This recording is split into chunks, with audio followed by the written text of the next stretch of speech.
Isle Royale National Park is truly a unique destination. It's one of the country's least visited national parks, and yet it's the park with the most repeat visitors. We recently spent 4 nights on the island, packing all of our gear in and out. And in this video, I'll show you what you can expect from an overnight backpacking trip to Isle Royale National Park, Michigan's northernmost region of remote wilderness.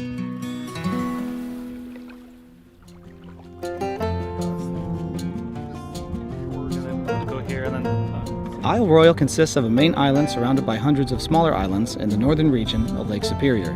It's accessible only by boat or by seaplane. You can get to the island by taking ferries out of Copper Harbor, Grand Portage, or Houghton, but we decided to charter a seaplane out of Hancock. The best part about taking a seaplane was the aerial view as we flew into Tobin Harbor.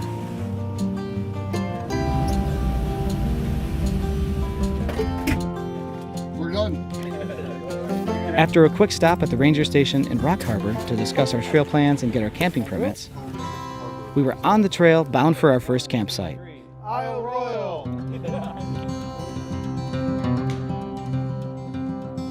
There are 36 campgrounds located across the island, which are only accessible by hiking the trails or by watercraft.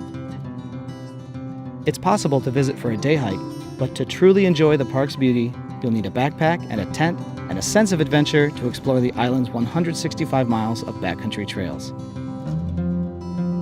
And on those trails, you'll find reminders of the island's copper mining past, as well as caves and cliffs to explore between the coves and the inlets that make the rocky shoreline.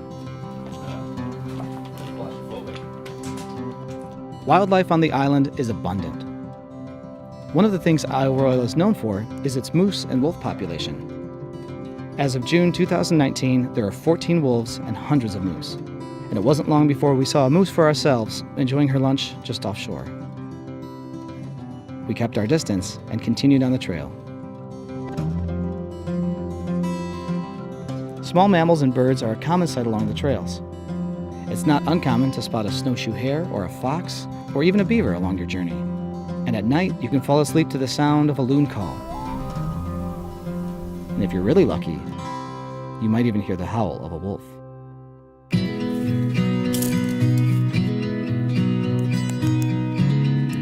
There's a big variety of hikeable terrain on Isle Royale. In the forest, the trails are secluded and peaceful, and out on the shore, they're rocky and rugged. Generally speaking, the trails require a little more time than your average hike, so it's important to keep that in mind when you're planning your routes.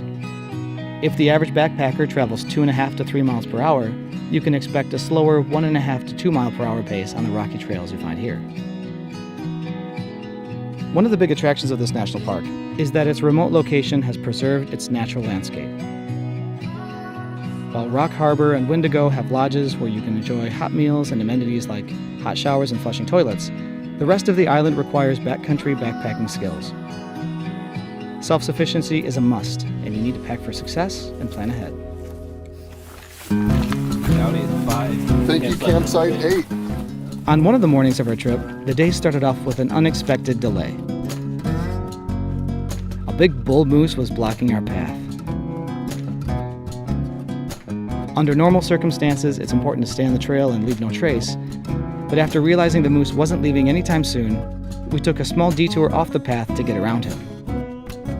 Soon we were at a safe distance to get back on the trail and continue on our way. The wildlife definitely reigns over Isle Royale.